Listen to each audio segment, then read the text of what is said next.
Well, hello YouTube, it's me Fortmaster, and welcome back to another film theory reaction. Mario exposed the movie industry, and so it's given that it's on film theory, it's obviously about the Super Mario movie that just came out. Now, with a title like that, I know full well what he's going to be talking about. He's going to be talking about the rather different scores, specifically on Rotten Tomato, between the critic scores and the audience scores, which I haven't looked at it recently, but it was fairly different. Yeah, different's a word to use. Okay.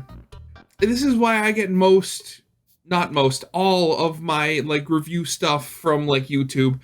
It is just so much more credible. Yeah, so before we get things started, of course, original is in the description. As always, corner tab will be linking to my game theory reaction that I did. And with that all being out of the way, let's get this thing started then, shall we? The process of reviewing movies is broken. The system we expect to serve as a barometer for the quality of a film is not working the way we want. There's the actual scores. Well, it's not working the way we want. It is working the way they want. You see, the review process may be broken, but the powerful people who broke it wanted to stay that way. Hello, Internet! Welcome to Film Theory. Which doesn't make much sense. I mean, you'd think they'd want movies, the things rather famous for being huge money sinks. You'd think they'd want them to make a profit to make the money back. The show that hides power-ups inside of bricks. Go ahead, hit that one and see what comes out. Ooh, you got the subscribe button. That one gives you big brain abilities. Well, you know what they say, knowledge is power ups. So at this Matt. I have been subscribed since you tried figuring out what the gender of the pyro was. That was close to 10 years ago. Actually, at this point, I'm pretty sure it would be 10 years ago. You're not getting rid of me that easily. At this point, do I even need to ask if you've seen the Mario movie? It's been shaking loose so much coin that you'd think you were suddenly in Wario Land. This thing is a mega mushroom-sized hit at the global box office, sitting at nearly $1 billion in worldwide gross as I write this with no signs of slowing down. This thing has put up such huge numbers that industry experts are even bumping up their projections for the entire year of cinema earnings just because of this one film. Everyone is calling out the fact that this one movie has such a shocking overperformance, which, can we just be real here? Mario is more recognized. Is it shocking though? Is it? I mean, it was guaranteed to make money. To children than Mickey Mouse. People are surprised that a feature film from the marketing masterminds behind the Minions is doing well. Whoa, color me shocked, loyal theorists. Who could have seen this one coming? I'm like a surprised Pikachu up in here. But something that was a legitimate surprise to me and to the internet at large was the response from movie critics. Yeah. Especially compared to how different it was from all the normal people walking out of it. As of the writing of this script, just 59% of critics on Rotten Tomatoes scored this one positively, planting it in the rotten category. And I just gotta say, that does not track with the movie that I saw. Was the Mario movie perfect by any means? No, clearly not. I was pretty upfront in my last theory, acknowledging the weak pacing, the poor character motivation, and the fact that the soundtrack is just like the director forgot to turn off his Spotify playlist. But yeah, for me, there was a bunch of stuff like that. For me also, again, Chris Pratt just was not the right role. And the thing was, they have Charles Martinet in the movie. The guy who does the actual voice of Mario. He plays Mario's father. And ironically, he sounds almost like Wario in doing it. And at the same time, I could have easily seen them have him play both roles. Just obviously, I mean, if they think the regular Mario voice is a little cartoony, he could have toned it down or something. I mean, he's a voice actor for crying out loud. Plus, I mean, I think it would have been it's not narrative consistency, familial consistency if you had the father and his son have similar sounding voices, or at least voices from the same branch, same base. You know what I'm talking about. I can't think of the word right now. But just listen to some of these reviews. Quote, the whole package is a deranged mishmash, an assault on the senses with a subpar animation style. The Super Mario Brothers movie is the Illumination style done at its absolute worst. I will say some of the designs aren't bad. they're weird in the fact that they're shifted just enough that they hit at the edge of the uncanny valley for me. Like, it's that little bit of weird thing, but the designs themselves, you know, they are good. They're good quality. What are you talking about? Okay, the absolute worst. Are you sure about that? Are you sure about that? Sorry, the video was like not loading for some reasons. I had to play around and actually figure out what was going on. Apparently changing the resolution fixed it, so. Meanwhile, the audience reception sits comfortably at 96% positive, much closer to what seems to be the consensus from all us lowly normies and other armchair reviewers on YouTube. I don't know what the movie critics watched, but it certainly wasn't this film. This is not by any means a bad movie. I am kind of surprised now to see these critic scores, because I'm like, how could you hate on this movie? Honestly, I'm usually one to agree with the left side of the Rotten Tomatoes score, but the critics are kind of going a little too hard on this one. And it's that division that really interests me. Oh, one side thing. That woman that they had in their in-movie Mario Brothers like TV commercial, she's actually she's voiced by the woman who voiced Peach back in the original like Super Mario Brothers cartoon. Like, I found that out recently and I love it. With a 59% critic score and a 96% audience rating, that means that the Mario movie has a gigantic 37-point difference. Why? And why does it feel like this sort of gap between critic and audience has been increasing over the years? Over the past decade, there are a ton of movies that were hits with audience that just wound up as complete whiffs to critics. Some notable examples here: Nintendo's console war rival Sony has a lot of trouble in this category. Venom has a 30% with critics, but an 80% from audiences. Okay, Venom, I will fully agree. It's a very stupid movie with a fair number of sort of things in it. Like why does the reason Venom even has that design to begin with in any, like in the comics, is because he's copying Spider-Man. There's no Spider-Man in this continuity. Why does he have the big white eyes? But I mean, that is a very tiny nitpick in the grand scheme of things. And why do they dislike it so much? It's just a stupid, schlocky, just fun, turn your brain off and enjoy the spectacle sort of movie. It's fun. A 50-point swing. Uncharted sits at 41% with critics and 90% audience approval, a massive 49-point difference. The Greatest Showman, 29% divide. Netflix originals like The Gray Man, Red Notice, and Bright, remember The 44, Greatest Showman. That was pretty fun. 57-point swings respectively. Okay, with Bright, I have seen it. I'd have to actually go with the critics on that one. That one, yeah, that was not too good.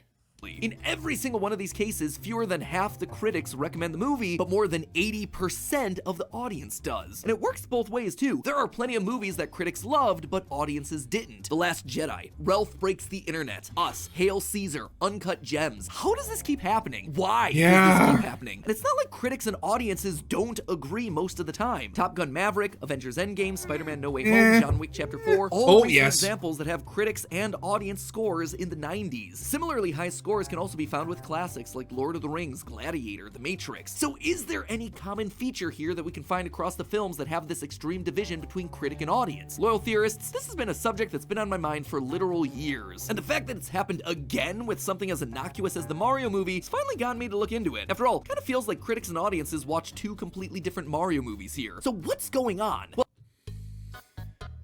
okay, so Matt, I'm gonna have to ask, what is this like secret underlying evil thread that you've discovered underneath all these things? I'm very curious now. Well, after looking into the history of reviews, I found evidence to suggest that there are some pretty powerful players in this game banking on the fact that there's a war between audience and critic. Munch down those mushrooms, loyal theorists. What? We're entering the warp pipe. First, let's set up the parameters of what we're actually talking about here. Rotten Tomatoes actually has very specific rules and formulas for what makes a piece of media good or bad in their eyes. For both critic and audience scores, a good review is anything with 3.5 stars or higher. If fewer than 60% of those reviews are good, a film is considered rotten. 60% or higher gets you a fresh rating. So with that in mind, let's talk about our two groups. The audience is exactly what it sounds like. Anyone who wants to voice their opinion about the film. That means it's a big group with a lot of different types of people in it. Shocking, I know. Meanwhile, there's some pretty strict criteria with Rotten Tomatoes approving critics for their site. Basically, it boils down to frequent quality criticism across written, video, or audio reviews. So the regular person hopping onto Twitter or TikTok to share their hot takes as the credits roll ain't getting added to that side of the tomato meter. And that matters. According to career analysis website Zippia, film criticism in the United States has a pretty clear demographic. More than 80% are men, more than 67% are white, 90% of them completed some sort of college degree, they have a median age of 40 to 44. A lot of them also live in larger cities, especially ones heavily involved in filmmaking like Los Angeles and New York. Obviously, these traits don't define a person. Lived experiences are going to be far more important to a human being than what boxes they check for statistics. But this is useful information setting a tone for the majority of the reviews that... Actually, thinking about it, I think like the nostalgia critic, Doug Walker, he's in his early 40s now, which is kind of funny because he fits exactly into this criteria, and he actually was making fun of the whole fact that critics generally seem to have been weren't liking the Mario movie at all.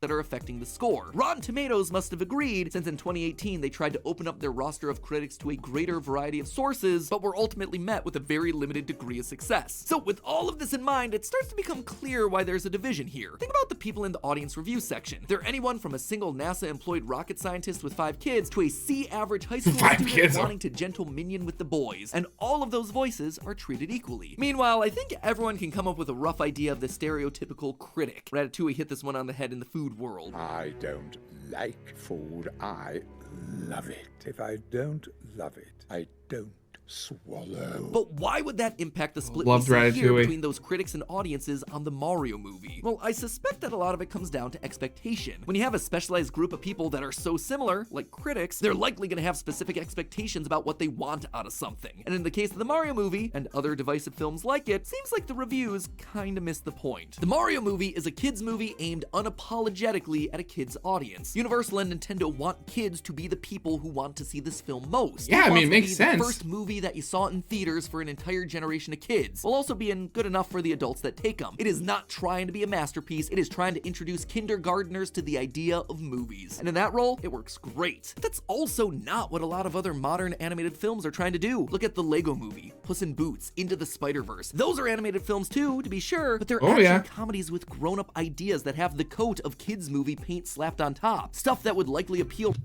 Admittedly, the coat of kids movie on top is very much a it's that same sort of idea that animation is automatically for kids, which it is not. I'm very against that idea.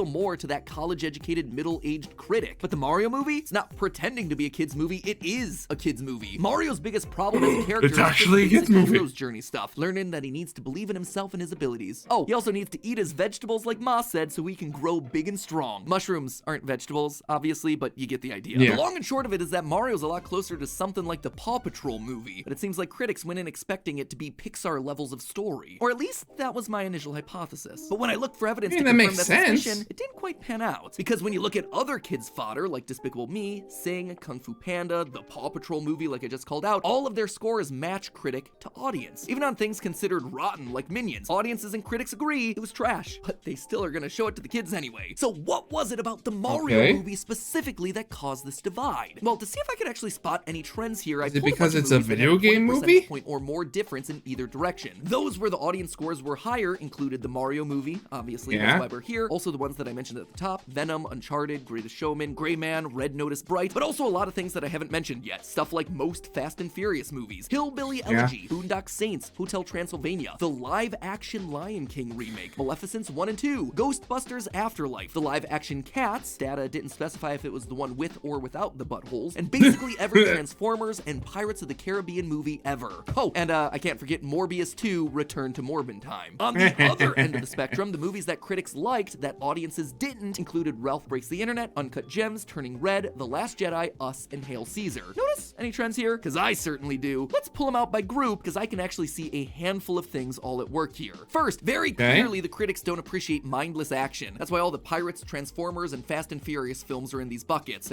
I mean, admittedly, apart from all the Michael Bay ones, there are various levels of trash. Maybe the first, like, 1 or 2 were okay, but I'm very happy with these newer ones we're getting that actually look good. Action movies, even comic book movies like Venom. They're not very deep, they're largely formulaic, but they're also fun. They do action, and to be fair, many of them do the action well. And sometimes as an audience, you just want to turn your brain off and let a movie wash over you. You want to be entertained. Critics appear to be the exact opposite. They're bringing notepads, they're scouring every frame. Their brain is running overtime because it's in work mode. They just can't let a movie wash over them and enjoy it for what it is. They're trying to find something constructive to say about every single movie that they watch every single week. And when all the movie does is just tick a bunch of boxes instead of offering something different, well, that's gonna lose points for the critic who watched a similar movie last week, and the week before that, and the week before that. Treating movies as just an amusement park ride is just not as effective for the critic. Secondly, looking at this list, critics don't seem to understand the humor and sensibilities of the internet. Cats, Morbius, I mean, we all know why you're here. You are the so bad it's fun to watch crowd. I saw Cats in a rowdy Friday night theater with a group of kids in front of me who kept meowing at the screen, and let me tell ya, it was the best cinema experience of my life. Oh, I mean, granted, I can imagine that being in itself being pretty fun, but you could not get me to spend money on seeing Cats. We come to this place for magic. Yep, you're right, Nicole Kidman. I do come for the magic. The magic of the Taylor Swift fangirl sitting next to me during that Cats showing, shouting at the screen 40 minutes in, "Where's Taylor?" It was awesome. The entire audience erupted in laughter. But to a critic, they're not appreciating movies ironically. They're not dressing up like a gentle minion like the rest of us. They're not waiting for Jared Leto to morb all over that screen. And as a result, those movies get lower scores. On the flip side of that, though, look no further than Ralph Breaks the Internet, a movie that got higher critical scores than audience scores because despite trying its best to riff off the humor and sensibilities of online meme content, it did it in the most normie way possible. Online communities can see through that thin attempt to cater to them, which results in lower overall scores. Lastly, and this is perhaps the biggest disagreement between two camps, critics don't respond to nostalgia and familiarity, while audiences clearly eat it up. Ghostbusters Afterlife, it's fun, it's enjoyable, but it's also not a 94% positive movie. But audiences love the fact that it felt just new enough. You got old favorites, you got recreations of classic moments, but with new enough faces and plot lines. Well, the thing with the Ghostbusters one as well is it felt like an actual sequel, like a true sequel that at least understood the original, like, the original source material. I haven't actually seen like the Ghostbusters 2 in so long, I've forgotten a lot of it. But for a lot of the complaints, I remember people talking about it. Well, because I'm not old enough to see it in theaters, but I've seen like reviews of it, or people on the internet. And the big thing that I remember people complaining about was the fact that, like, oh, just like a year after that, everything in the first movie happened. The guys are basically destitute because, yes, the ghosts are gone, but then everybody suddenly believes that it was a hoax or something. It's like that.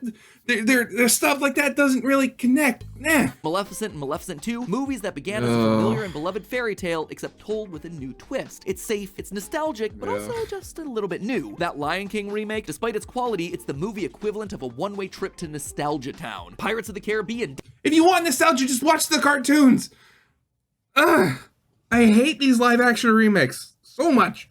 Dead Men Tell No Tales. It's not great, but audiences were clearly happy to revisit a fictional world that they was hadn't okay seen with in a that one. while. And now, just take a look at the flip side. What do critics like that audiences don't? Things that feel too new, do things too differently, are a bit too far of a departure, or that may be good, unique ideas that maybe don't fully come together in the end. To the critic who sees a movie at least once a week, they're placing premiums on things that are interesting. The Last Jedi is a perfect example of this, where audience reviews on Rotten Tomatoes focus on it not feeling like Star Wars, or the characters not behaving in ways that they would expect. The critics praise the movie for shaking things up, trying to do new things, taking the franchise in new directions. Turning Red is another one that falls into this bucket. It's a Pixar movie that most parents would take their kids to thinking it's gonna be a good time killer for the family. But then you have scenes about periods and pads, and suddenly the room with your kids turns a bit awkward.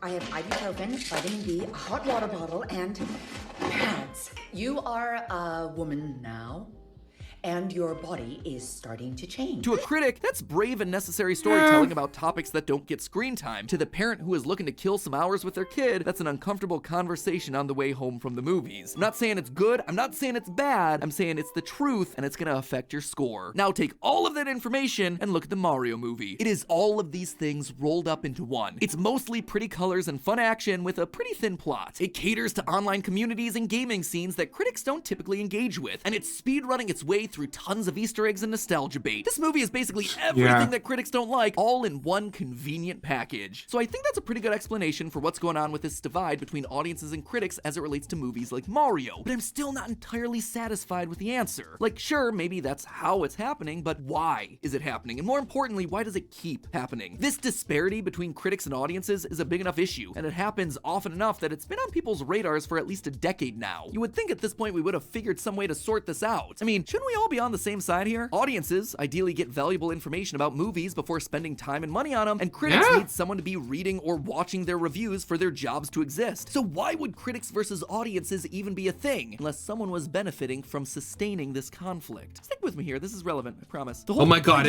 it's Rotten Tomatoes. They're the what reason this is happening. No.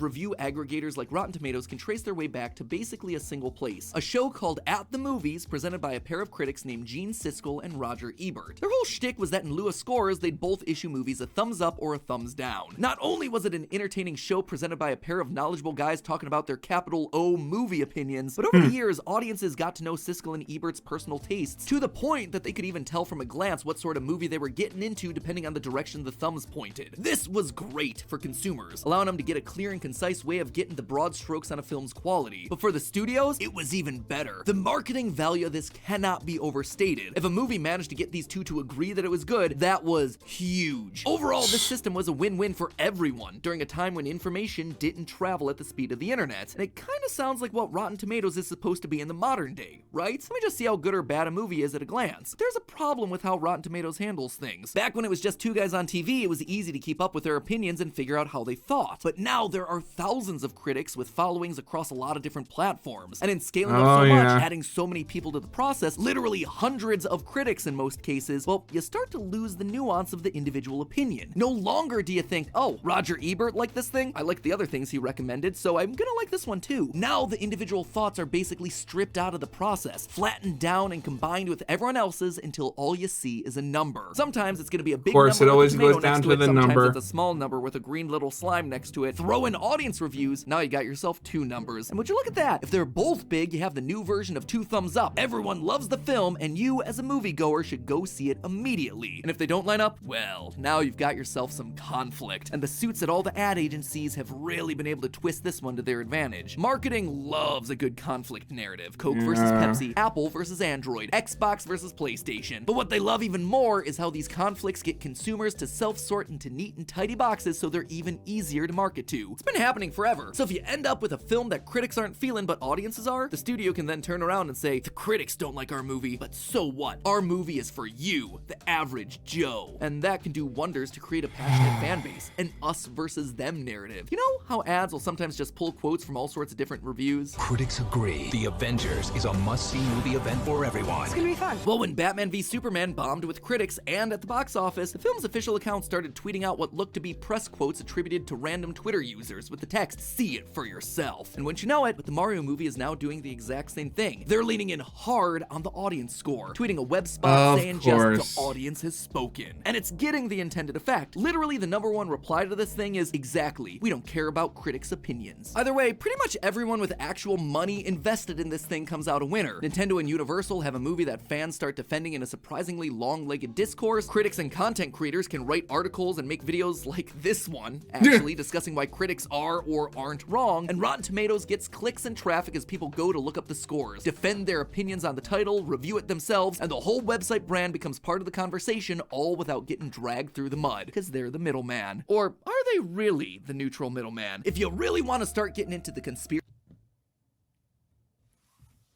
I was joking when I said it was Rotten Tomatoes that was doing all this. Why did I have to be right? conspiracy theory of it all? Do you know who actually owns Rotten Tomatoes? Like the actual company that runs the website? It's Fandango Media, a movie ticket retailer. And that makes a lot of sense. You go to see how a film's being reviewed, and if it catches your fancy, hey, here's a link to buy the ticket right there at the bottom of the Rotten Tomatoes page. Not a big deal, right? But if you go one step further up that corporate ladder, Fandango Media is jointly owned by Warner Brothers Discovery and NBC Universal, who between them own all of this. I'm not saying anything, but isn't it interesting that one of those companies just released an animated kids film based on a popular video game that has wildly different reception from critics and audiences, thereby driving this very conversation? And that the Mario movie is literally just 1 point on the rotten side for the critics. Not so bad that it looks terrible, but just enough to fuel discourse in the community and episodes like this. Like I said, that's taking it to an extreme, but I'm just putting that little nugget of information out there for consideration. So what do we do here, loyal theorists? How do we do better? Well, I don't think the answer is to never pay attention to reviews, nor do I think it's to take the audience's word as gospel. Instead, I think it's to take both of these things into account. As I've shown here today, numbers can tell you a lot. Data is a great way to visualize a story, but rarely is it the whole story. For me, I'm a firm believer in finding and then following film reviewers whose personal tastes largely align with your own. Personally, I love the more casual reviews of Jeremy Jahns, the cinematic sensibilities of Chris Stuckman, and the overall industry coverage of Dan Murrell, all right here on YouTube.com. Is Chris Stuckman sometimes a bit too artsy for my taste? Yeah. Is Jeremy sometimes a bit of an apologetic fanboy for franchises? Absolutely. Oh, fanboy and chum chum. Well, actually, to be honest, I don't have a lot of complaints with Dan. I usually really agree with his perspective. If anything, he sometimes hedges his opinion. I watch Nostalgia Critic, so these three, I feel confident knowing that I'm in good hands, getting a solid, well-rounded review from three professionals looking at a movie all through their own unique lenses. And from there, I'm then empowered to draw my own conclusions. There are dozens of incredible reviewers just like them here on YouTube. If you have some of your favorites that deserve attention, please call them out down in the comments below so I and everyone else can go and check them out. And as always, my friends, remember, it's all just a theory. A film theory. And cuts. By the way, if you want I mean, I certainly couldn't say that I, knew who actually owned Rotten Tomatoes. I thought they were a lot more independent than that, but of course, it's always about making money. Of course it is. But yeah. What are you gonna do about it? As always, original video is linked in the description if you haven't seen it for some reason. The corner card will be linking to my reaction of the game theory video. And yeah, I hope you guys liked. If you did, leave a like, subscribe if you have not, and I'll see you guys next time. Goodbye.